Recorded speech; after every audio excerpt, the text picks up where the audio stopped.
It's Friday, Feedback Friday, the feedbackiest day of the week. It's Feedback Friday. And you notice I have a bit more energy today than I did on Wednesday's video. I don't I don't want to jinx myself and say I'm feeling better because I'm going back to the doctor today to get like test results and a follow-up and everything like that. But grow, gut biome, grow. Yeah, so some of you may have seen my Twitter feed. But I also want to go a bit in a different direction, in part due to feedback that isn't specifically on a given video. Um, I'm glad people enjoyed the spoons theory stuff, yada yada yada. I want to give you guys a bit of a sneak preview of some stuff that's going on, and then we'll get into the J.K. Rowling stuff. Again, if you want to support my endeavors in this way, kicking various hornets nests, not intentionally, help support this channel. Become a monthly patron, patreon.com/Leanna K, or buy a one-time Leanna Care session for someone who can use it but can't afford it, coffee.com/Leanna K. Those of you who know me know I am an INTJ. Myers-Briggs type. I am a fairly, logic first. Obviously, I care about feelings. I am very in touch with feelings. I like feelings. But I tend to sort the world through systemized reason. And you guys know me. I am big on consistency and I am big on honor. And every so often I will dig into things that they're like, why are you doing this? Why are you doing this? And I'm like, well, because something's not right here. And it gets me into a lot of trouble, but I stand by that trouble. It's good trouble. And this week, especially since Tuesday into Wednesday was Yom Kippur, the spirit of that period, I just think that if you let an injustice pass and don't speak up during that period, that goes on your permanent record. And it's interesting because one of the conversations in Leanna Care sessions that came up this week repeatedly, and not just in Leanna Care sessions, but men quietly and very calmly and very reasonably, confessing they're really bothered by the She-Hulk show. And it wasn't the same as the stuff you see online, the really loud stuff. What I've determined is it's partially that the rollout of the whole intelligentsia organization, which is a lead up to Secret Wars, just didn't land. I think sometimes people overestimate certain awareness of certain Marvel things. I think that the Marvel team has such a reverence for the source material. They sometimes don't realize Secret Wars was really freaking confusing. The whole concept behind the Beyonder is sort of opaque, and this is a lot of fucking lead up. I needed the beloved Eileen to remind me of intelligentsia. It's like, oh yeah, that's right. But Song and I have talked about, we are going to do a two women talking. The prompt, the subject is a defense of toxic fans. So I'm looking forward to that, inspired by certain conversations, because I do think that I'm really loving the evolution here of, yes, it was a big blow up, because some of you may know I used to do a very racy late night show, and I do a lot of satirical comedy. I did a yearly special where I, poked fun at, well, I didn't do it, but I wrote it and I produced it. Popular music videos of the past year. I do think that art and media and culture does need to challenge. And I really like the conversations that She-Hulk has inspired now that things have kind of settled down some about it. And I do think the show has a lot of worth because of that. I think as silly and just sort of wow, I feel seen as it is for me, I do think that we can have both, right? I can say, I feel like this show really sees me. It's one of the few shows featuring a woman I can relate to, and listen to guys who are feeling not totally comfortable with it. We can have both, right? We can have both. We can adult. And so that's coming up. I'm really, really looking forward to that. I'm not sure exactly when we're going to record it. Might be this weekend, might be a few weeks. We'll figure it out. But partially depend on my health, partially depend on song schedule. But we love song. You guys love song. I love song. Song's great. And then on to Twitter now and the whole J.K. Rowling thing. Appreciate the people who sent me private messages. I am fine with that in many ways. I have had a lot of time to kill because of medical procedures this week. For a few days, there were some things that I had. It took 10 to 20 minutes per treatment, and all I could really do is sit there, and it was 4 times a day for 2 days. So I had time on my hands. But those of you who know me know I immediately go to war over thought crimes. I don't like the idea of thought crimes. I don't think people should be wiped off the face of the earth for bad ideas. Personally, if you care about my actual opinions about J.K. Rowling, I don't think she's a very good writer. I think she's a very successful writer. I think her personal views are pretty toxic, but I think that as long as there are people who want to read her books should remain in circulation and remain in libraries. It's up to everyone to separate the artist for the art if they can. If not, that is totally good too. I know the Harry Potter books have brought a lot of joy to a lot of people. I personally threw that 7th book literally across the room 2 or 3 times as I was reading it. I was so put off by it, but that's just me, right? Like I said, art challenges, fiction challenges. There can be different things for different people. There's absolutely nothing wrong with that. When she uses her platform to try to silence, deperson, or cancel someone else, I am going to say something about that. And originally, my latest thing about J.K. Rowling was her, for some odd reason, becoming a mouthpiece for, what is it, NCOS? It's basically the new focus on the family. They've jumped on the idea of, protect children, plus anti-porn, anti-trafficking. It's a front for conservative complementarian gender ideology. It is. Look it up. And for some odd reason, she has taken their bait and now wants to get Discord canceled. Yes, Discord, the chat service. I don't even like Discord. I don't like the way it's laid out.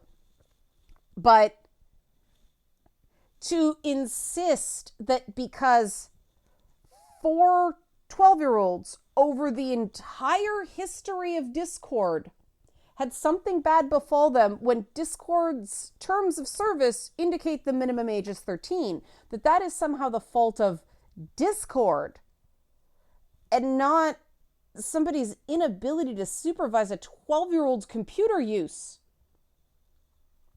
I'm sorry, that's a problem. Oh, why are you apologizing for pedophiles? Based on this particular theory, we'd have to get rid of playgrounds, cars, schools, daycares, pizza parlors, city parks, because all these are places where children have been abducted and harmed. That's insane. There is part of the philosophy that North America is based on is that we do balance freedom and safety. And it is impossible to be 100% safe. Being 100% safe is not the goal. We have to balance freedom and safety. And this whole safety argument, this whole safeguards argument, if you look at the history of the people who use this argument, the safeguarding argument has been used for some very nefarious purposes. Now, that doesn't mean there's anything inherently wrong with wanting to keep some groups safe. It means it is easily manipulated, and it can be used to further legitimately bad agendas.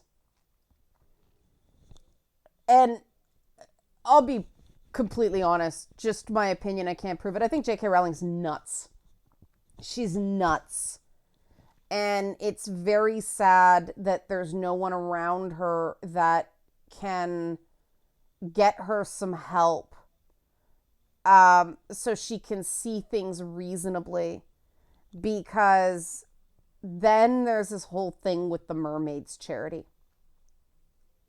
And I want to put this right here so that people who are like, what the hell happened on Twitter? Because it was all over the place, and there were hundreds of friggin' TERFs and religious conservatives coming at me, and I thought that was pretty cool. Like, it's funny because that was one of those things I said that I thought was just sort of a snarky wah wah, like, oh, I guess she believes in cancel culture now. I didn't think that was a contentious statement, but something I said really pissed them off. And so I started looking into why. Because I didn't think it was a controversial statement that J.K. Rowling, once claiming she believed in freedom of speech, even, she specifically used the example of Donald Trump, whom she does not like and believes is, according to her blog, one of the greatest misogynists of our age. But she believes in free speech for him, according to that blog, which was her big why I believe the trans rights movement makes safeguarding of children weakened blog post. It's right there. You can go look it up. Don't take my word for it. She actually says even Donald Trump when it comes to free speech. Well, she went after the trustee of this charity called Mermaids, which is a trans youth outreach charity, which to me, it looks like this charity is getting Gina Carano'd. And by that I mean, and I use this example deliberately because it was really, really fringe.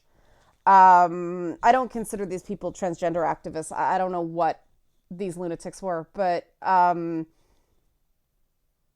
they just were on Gina Carano and on Gina Carano and on Gina Carano. And over a period of 6 months, you just watched her go crazy.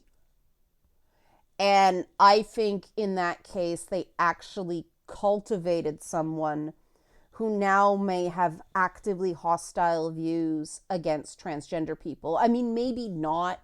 Maybe she's just taking the work that she's given and keeping her mouth shut now, but I don't know how you exist in that Daily Wire ecosystem and not pick up some horrible views about trans people. And I think that one was preventable.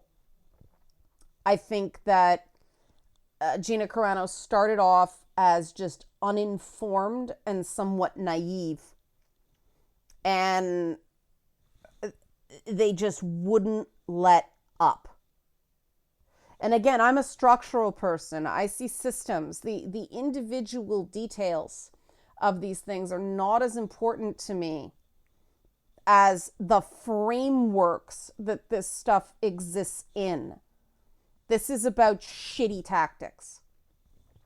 Because now I'm seeing this happen in the Mermaids charity again.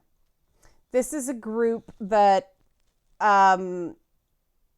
is basically, they got, I don't know if anybody's had to deal with this stuff, had to deal with the nonprofit world. You sneeze wrong, you get an investigation into your finances. It's just part of doing businesses. So somebody managed to get an oversight group to ask them to provide additional records on certain transactions, and they involved breast binders.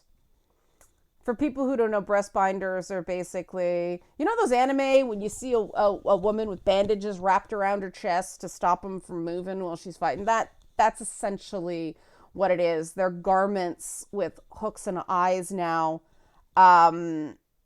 People make a big deal about how dangerous they potentially are. I've done breast binding for mascot work and cosplay. As long as it's done properly, it's not dangerous. It's no more dangerous than an ill-fitting bra in terms of the impact it has on your lymph nodes, circulation, and respiratory system. But somebody apparently posed as some sort of minor. I don't know. The charity caught it before they shipped the item out. But some TERF made a big deal about this and turned a nothing burger into this major story that, of course, all the usual suspects, conservative-leaning tabloids made hay of. Of course, you know, these are all the same tabloids that went after Johnny Depp. So this is not partisan for these people. This is just anything sensational that will get them clicks, they will jump on. So there was already blood in the water in this charity. And then J.K. Rowling, for whatever reason, jumps on the bandwagon against this one trustee who, the original BBC story that reported on this, he was, and the Mermaids charity statement confirms that he was not let go for a book he wrote in 2021 that was forged by people online. More on that in a bit. He was let go because of a speech he made to a group, to a conference that, yeah, they are iffy, right? It's like NAMBLA territory. In 2011. Now, I've only been able to obtain the first page of the abstract of the talk, but nothing in the talk itself seems like an obvious red flag. It's a lot of postmodern word salad mumbo jumbo, right? That's basically about harm reduction. Now, the guy was naive enough to go to this particular conference, act before or something like that. I don't know. But, you know, I put myself back in that position and I was almost roped. I was almost like duped into speaking at a men's rights conference. And that would have been so bad. I had no idea. I thought, yeah, we'll talk to people I disagree with. You know, I don't mind reaching across the aisle. Oh, dodge that bullet.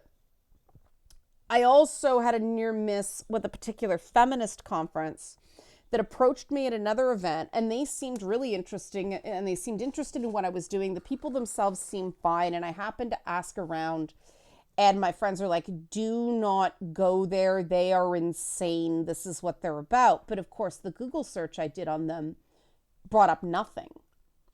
It was only through word of mouth that, and I'm like, wow, you know, there, but by the grace of God, it's really easy to end up somewhere you didn't know the underbelly of it. And it was 10 years ago. And my argument is anything 10 years ago is absolutely, when it's just speech, when it's only speech, when no one is actually physically harmed, anything 10 years ago, for me, past the statute of limitations. Well, according to TERFs on the internet. This makes me a pedophilia apologist. But then it got better.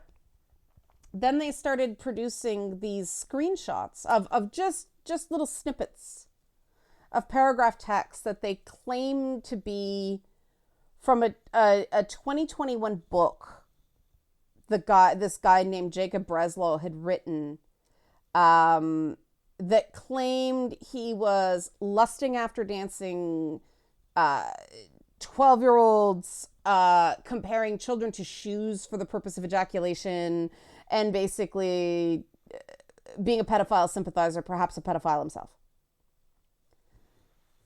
And you know me. My first question, let me see the original source. Pedo apologist, pedo. Why do you support pedos? Pedophile, right? Let me see the original source. Pedo. Oh my God, why do you love pedos? Well, through my Kersner Street Irregulars, right, I managed to get a copy of the book. The one thing about the 12-year-old, the text in question is completely forged. It's called a Homer Badman. They just frankenbite the text so that, words that just did not appear on that page are there. It's a forgery. And the word shoe does not appear in the book at all. So it is impossible for him to have talked about any, sexual practices done to shoes. The word shoe doesn't exist. I got a PDF of the book and I scanned it for the word shoe. The word shoe does not exist. They're fakes. They lied about the guy. Now again, systems, structures. It doesn't matter what the topic is about, because of course the big lie is going to be about horrifying topics that we want to look away from, right? Things like pedophilia, sexual assault, mass death, this, that, the next thing, right? Why are you a Nazi, right? We cannot let the nature of the accusation blind us from the forgery at the core of the accusation, because it is clearly a very different thing, right? If the guy was still writing about this stuff in 2021 than he was as a PhD student at one conference in 2011. Now, of course, he resigned from the trusteeship at Mermaids because that's what you do. Mermaids wrote a whole thing, said we would never have hired him had we knew, because that's what you do. They're trying to protect their charitable status. These charities are jumpy. We can't do anything about that now, and that resignation is not an admission of guilt. I think the guy just thought, I can't fight it. But I went and I looked, and they forged those screen grabs. They are fake. And that matters. Because if that doesn't matter, everyone, everywhere can be taken down by false accusations and doctored evidence. And if all somebody has to do is call you a wife beater or a pedophile or a Nazi or a MAGA or an incel, we're in George Orwell's 1984. None of us is safe. Facts don't matter. The truth no longer exists. All that matters is the people with the mouthpieces and the mobs to bombard a person with nastiness and spurious accusations. And if there's no burden of proof, if there's no due process, no one is safe. I refuse to live in that world. So yes, I took some hits and let hundreds of people call me a pedophile and a pedophile apologist and a sympathizer and a whole bunch of other really choice things, including insane and some really interesting misogynistic stuff, which coming from TERFs, kind of weird. But that's basically what it was about for me. It's about that it doesn't matter what the charge. It doesn't matter how weird the guy's field of study, right? I can't stand postmodern critical theory. I lost brain cells, reading that guy's book. But the point is, I did it because right is right and wrong is wrong. And it doesn't matter if it's Gina Carano or Jacob Breslow or anybody else. Lying about someone and hounding them until they just can't take it anymore and they lose it, that is not okay. And I will fight back against it because for fuck's sake, someone has to. Someone has to. That's just not right. I mean, that's what the ACLU initially did. They defended unpopular people to protect free speech rights. They've completely lost their way. I don't know what they're doing right now. But I'm sorry, this begins with all of us. Everybody has to take a stand, and everybody can take a stand in their own way. You know, I'm not asking anybody to blow up their life for this, but everybody has to take a stand in their own way and behave with honor and actively fight against cowardice. Because, yeah, is it fun being called a pedophile by hundreds of people, you know, during a high holiday while I'm sick with long COVID? I wouldn't call it fun. It was kind of exciting. I'm used to it. I mean, these people are hardly the worst I've dealt with. But someone's got to. Someone's got to just go, no, this evidence was faked. These screen grabs are doctored. When is that gonna fucking matter? Like, really, when is the truth gonna matter? I'm sick of this. I don't care who it's about. I don't care how otherwise reprehensible a person someone is. If people are actively lying, if people are actively manufacturing evidence, something's not right. Now, does that mean they're not guilty? Well, no. But, you know, were the people that manufactured evidence desperate? I don't see that in this case. This was vindictive. Sometimes people do get desperate, but still, you can't manufacture evidence. You can't manufacture evidence. Do it the right way. Do it the right way. Our overall system is too precious. So hopefully you agree with me. Help support this channel. Become a monthly patron, patreon.com/LeannaK, or buy a one-time Leanna Care session for someone who can use it but can't afford it. That's where a lot of stuff but She-Hulk came from. Coffee.com/LeannaK. Thanks for watching and have a great weekend.